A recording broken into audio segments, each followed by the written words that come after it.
Hey everyone, Escaped Alien here. Today is Monday, June 2nd, and around 7 p.m. Eastern Time, Charlie Hurlocker decided to do the first Metazoo Monday. This took place in the official Metazoo Discord in the main channel, and basically it was just a Q&A between the community and him. So what I thought I would do is just go ahead and give a recap. I'm just going to go straight to Charlie's answers to questions because there was a ton of stuff that was in here. I don't feel like it's necessarily going to do any good to read off every single thing that was posted in the Metazoo Discord, but rather just go over the answers that Charlie was able to give. So first one, he said, couple of questions on OP. OP being organized play. OP is the highest priority behind continuing to produce sets and build out what is needed. OP is deceptively simple in a way. The logistics are more complex than traditional SKUs, and you have to be conscientious of the relationship between the assets you are producing and the products that fund it. Said, I'd like to see something a little more interesting than just a stamped promo. I think we have a rich element in Metazoo in the regional nature, and I'd like to see this play into the final design in some way. I'm willing to spend a few extra weeks on it to make sure that it gets to something memorable that we know we can support. I could spend a really long time talking about everything I think about with an OP system needs, but this should at least give you some direction into what we are thinking about and how important it is to us overall. You will have insights into OP more granularly by water drop. I am long-winded by nature and really hate short-form, context-free oversimplification. So bear with me on how I feel or how fast I can type and think. Alright, so our first answer was on organized play. Second one, he was responding to ROM. TCG player is tough. I have two pieces of information. One is a thing that went out to retailers saying that they are focused on capability to host all TCGs. This may mean they are not focused on onboarding individual TCGs right now and are instead aiming to go broader, eBay-esque model. Hard to tell, and this wasn't a direct communication or even for me, so unclear. I'm also aware, just reading TCG news, that they have shut down their facility imminently and are moving it. I presume this means that most or all of their employees are not likely to continue in their existing roles, so I would assume that impacts any conversation we have had so far with their dedicated team out of New York. My offer remains the same. When TCG player feels that they can support Metazoo TCG and we are a good fit, we are happy to provide them with the current information like we do PSA, CGC, BGS. I imagine it helps to see consumers and retailers continuing to ask them about supporting the game. Alright, question 3. I see questions on the sales sheet that went out and was shared in some places for set 2. Let me give some information on sales sheets. These are B2B communications that outline things and set some soft goals on the distribution, can start forecasting orders, and communicating with retailers. The main thing I would highlight is that the elements of product construction are semi-hard. Packaging is obviously FPO, so that can change. Dates have a tendency to slide a little. The flex decks, for example, are looking like they might slide a few business days based on shipping logistics and projecting out when LTL actually lands at destinations. This is normal. The company operates with the assumption that these types of communications are very likely to leak curious parts of the market they are not intended for, and that's a normal course of business. But the elements within them may change, and hard confirmation and public announcements are still where people should ultimately look for concrete information about what to expect. But as a consumer, I know that I enjoy the peek behind the curtains where possible. Alright, so it looks like Jersey Shore Devil asked a question that Charlie responded to, so I'll read Jersey Shore Devil's question. He says, Chavash Dragon beatdown costs different aura. Is this because he was mapped by Archive and Archive taught him this ability, hence not win cost? Okay. And Charlie's response was, this is an interesting question. If I understand it correctly, you're referring to the difference between cryptids and different aura types. It is correct to the IP, and you can read more about this in the lore that regularly posts to the website. The different casters mapping cryptids produces different results. Sometimes this can mean a shift in aura, a shift in influence, etc. Your mapped cryptid is unique and distinct. This will continue to be explored a lot as the game and the stories develop more. Alright, next question looks like in regards to alt art boxes. I see questions broadly on alt art boxes. I think that people having different opinions on things is inevitable. I think that discussion is good. I don't want to supplant that discussion or imply that nothing will ever change. Let me just offer you some insights from additional perspectives and complicate things. This is a short version, and I think I could do a really long video on everything that happens with these. One thing that alt boxes do is give a legitimate advantage to small community creators, LGSs, live econ, discords, etc., over a mega seller on static asynchronous ecom such as eBay, Amazon, Walmart, etc. The lack of confidence in retailers that do not offer live videos, transparent breaks, etc. is a structural advantage to people who have trust with their community and are willing to go the extra mile through content, etc. This is no other game where these people have any structural advantage. They are strictly losing to these alternatives. On the concept of suppressing prices, I think that's a factor. I think these things are multimodal and are more complicated and cyclical than maybe people are tuned into. It's something we pay attention to. We may have seen people in the community pull as many as 3 hidden rares and a few as 0 hidden rares. That I've seen could be higher as the max pulled so far, and that is an effort to collate in such a way that the product isn't quote-unquote dead. There are some good games that had a big issue with cards that were individually too rare/desirable relative to the rest of what is going on in the product, and then everything gets dumped. We feel we reasonably moderate that in our product. I only mention this to say that we are aware of the impact these types of dynamics in the space, but are not convinced that the primary problem with asynchronous sites where the only discoverability mechanism is price, rather than price autonomy through community creation and the inherent value add of entertainment, lies here. Sales velocity is complex. I think I'd want to have a format where I can touch on this in a longer, more complex way. I should make a video on this. Alright, so then Charlie says, let's try to rapid fire a handful of less complex questions here for a minute. Okay, so it looks like Charlie was responding to something that Fran P. Loboto said. He says, "Hi Hurlocker, thanks for being here. Are you planning to release the Flex decks in a set at the same time as the booster boxes? And another one, are you going to do any convention in Europe?" Okay, so that was a ways up. Alright, so Charlie says, can you clarify the first question? Not understanding. Flex decks are their own SKU. Conventions in Europe would be awesome. I think that you will see some international appearance before the end of 2025 as we partner with local distributors. Well, that's cool. So the Masked Caster says, will promos run out during the con season? And Charlie responds with, yes, Orlando promos ran out both days. The Holo Mailbox promos are actually some of the rarest cards in circulation right now. I think the hard rarity of some of these promos will be understood better with time. The number making it back to the secondary market is very low.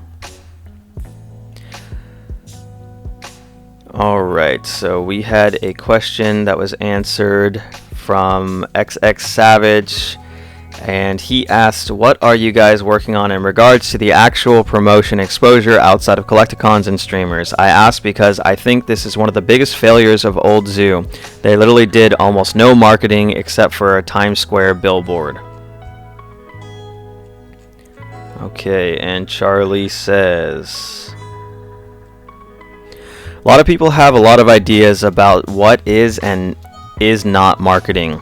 Usually what they mean is paid online advertising that they personally saw.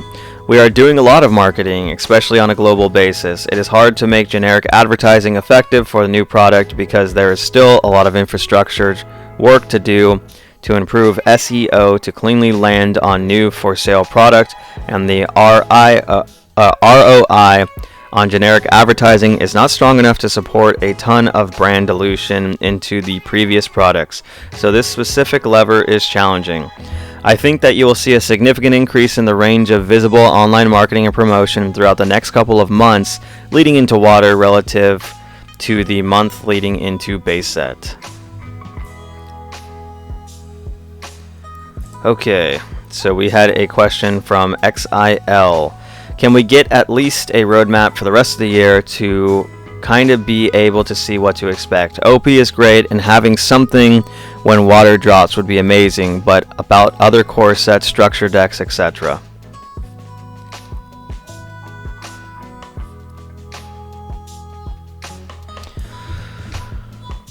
And Charlie responds with, I think that it's a great goal to aspire to offer an entire year in granularity. I think one of the things that was first pointed out to me was a roadmap like this from Metazoo OCG.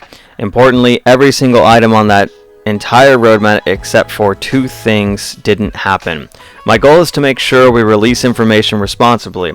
Hype is great. Hype without delivery is unsustainable. We are looking to build something durable and sustainable. I'm not really interested in getting ahead of ourselves in the short run to string people along.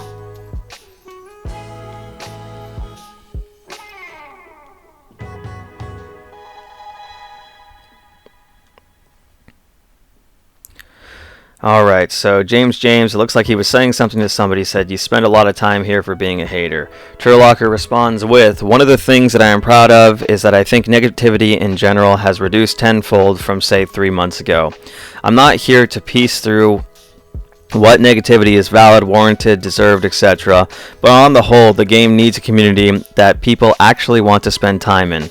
This is a hobby. People need to be able to have fun.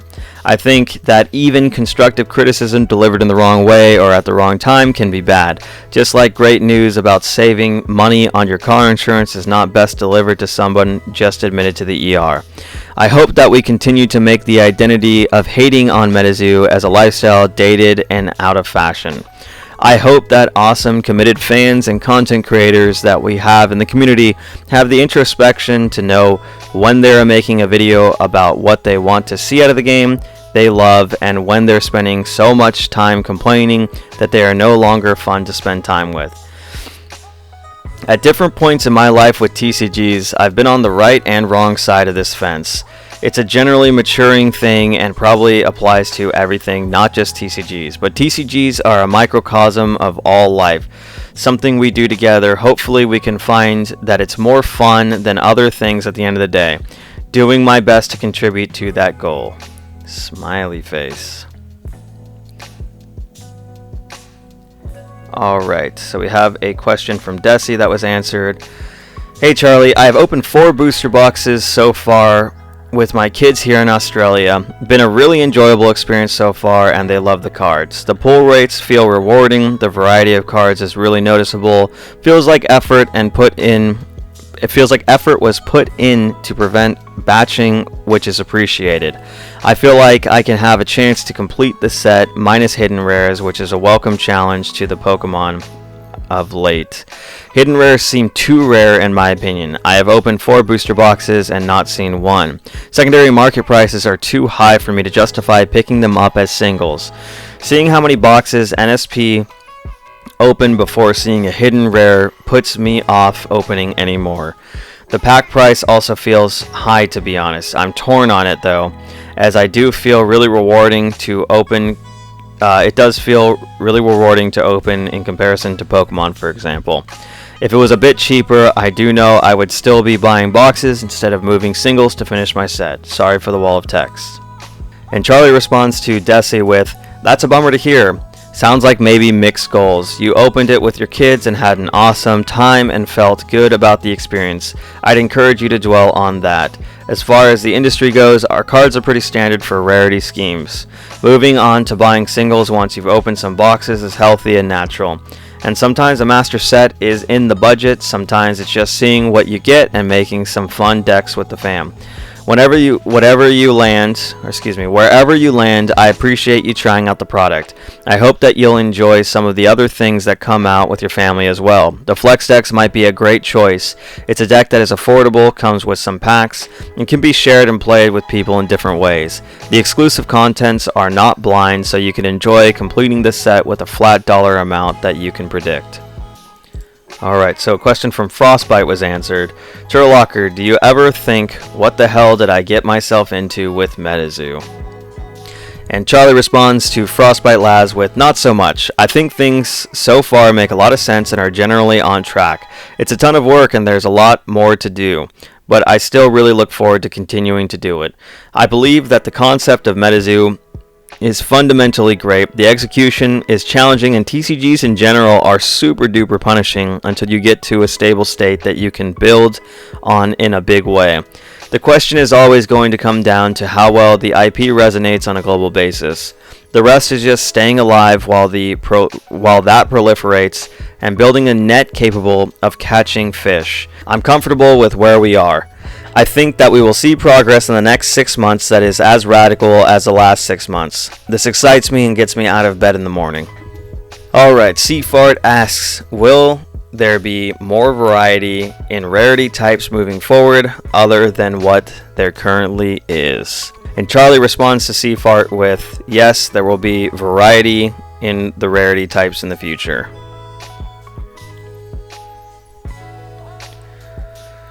Alright, so Desi asks, is there a plan for Card Pro magazine mailing subscription, or is this intended to keep buying it through an LGS? Not sure if you can answer this one. Frostbite Labs asks, Hurlocker, I know you can't answer, so just blink if you think Metazoo deserves an animated show.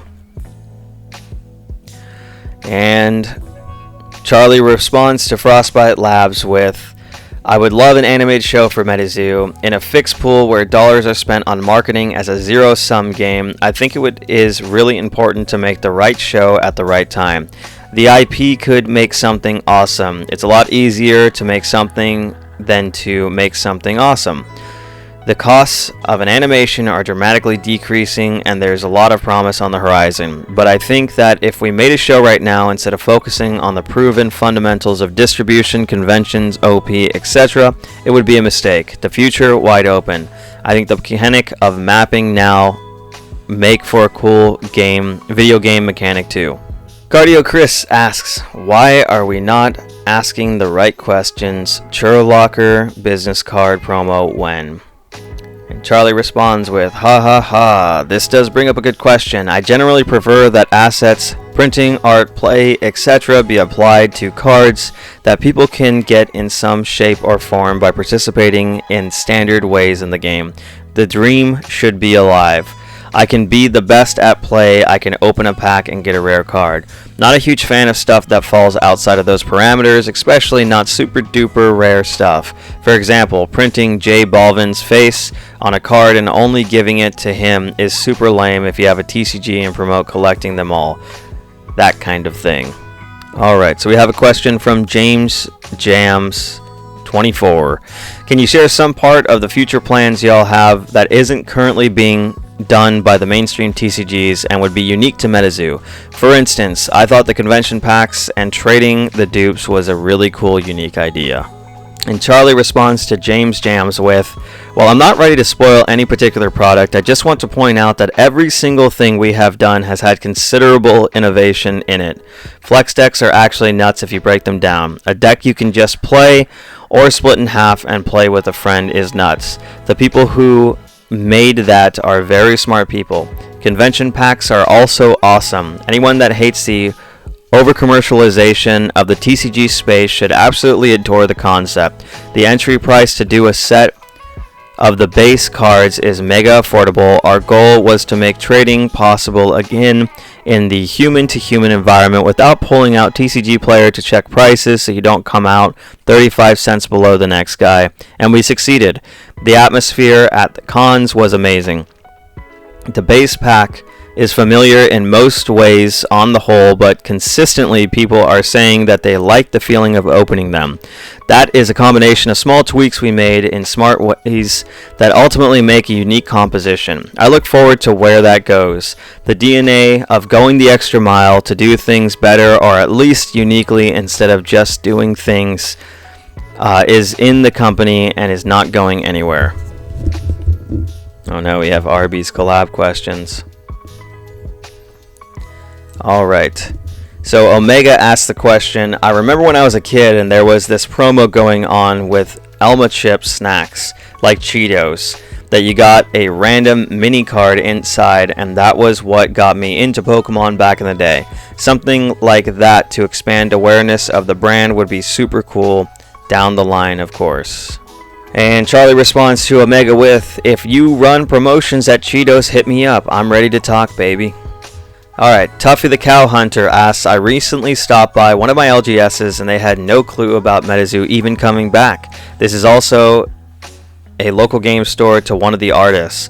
What do you plan on doing to educate the LGSs out there that are in the same boat?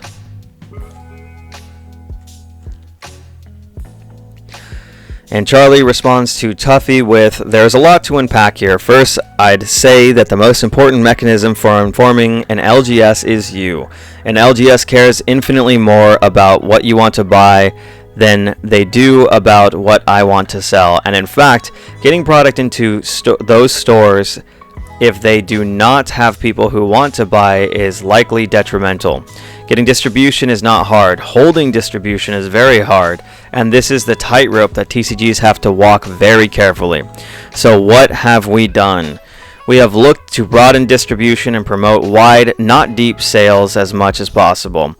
This helps mitigate individual power brokers from gatekeeping your game and sandbagging prices as a negotiation tactic. This also helps more people generally have access. For a game that is not only new but comes from a damaged IP, the distribution breadth we were able to bring to base set was pretty wild. That has already expanded and we are still building, but we are also working with each distributor to grow responsibly. I am sitting down with literally every sales team that will have me. They have the first dibs on my calendar. This helps and it builds with time. The people talking to those LGSs need to know that the game is and how a store can succeed with it. Alright, Seaboard Empire has a pretty long set of questions here. Is this something y'all would be open to? Overview, a weekly or monthly content creator highlight in the Metazoo TCG Discord. Each week we feature one content creator who makes Metazoo content. This helps drive traffic to their platform and encourages more people to join in. How it works. Each week or month we spotlight one creator in a Discord post and announcement. The featured creator gets a special Metazoo promo card as a reward and recognition. This motivates others to create and share Metazoo content for a chance to be featured. Benefits: community growth, focused attention on one creator, making them feel celebrated. Incentivized participation. The promo card encourages more people to make and share content. Fairness and inclusivity, featuring one person at a time gives everyone a fair shot. Relationship building, staff can connect with creators and learn what inspires them. Let me know what you think.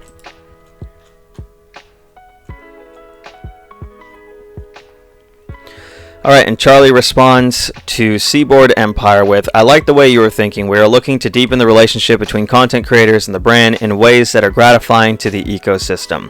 There is always a place in the spotlight for people who love the game and work hard to share it. I will continue to talk with the team about the best ways to do that with what we have available to us. We actually posted a new type of post on Instagram today that people seem to enjoy. Hopefully that is some directional evidence. Alright, Desi.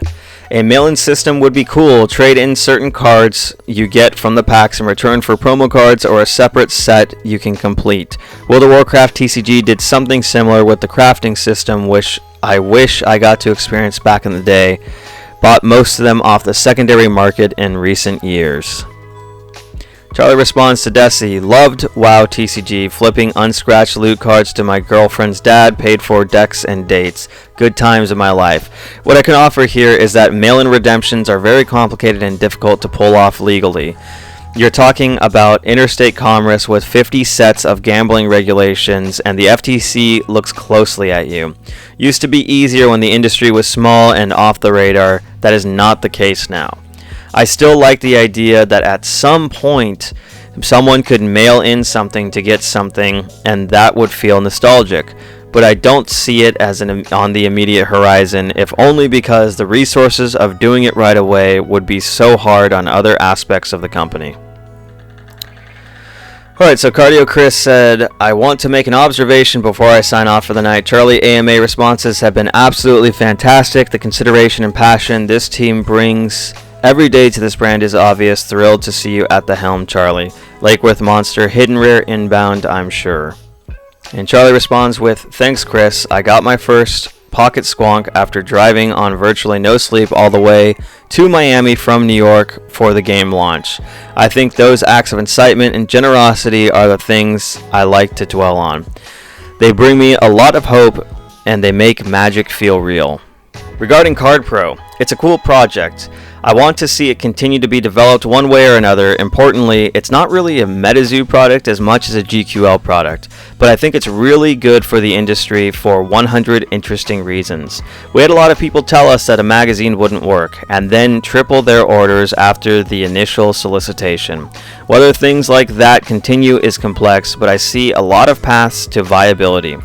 I definitely wish I could buy a subscription for it. So it looks like this message was deleted, but Charlie had responded, not opposed to making an easy printable checklist. Took a note. Thanks for the suggestion. Alright, and that was all of Charlie's answers. Quite a long AMA there. So we're almost finishing. My time would be 5:30 p.m.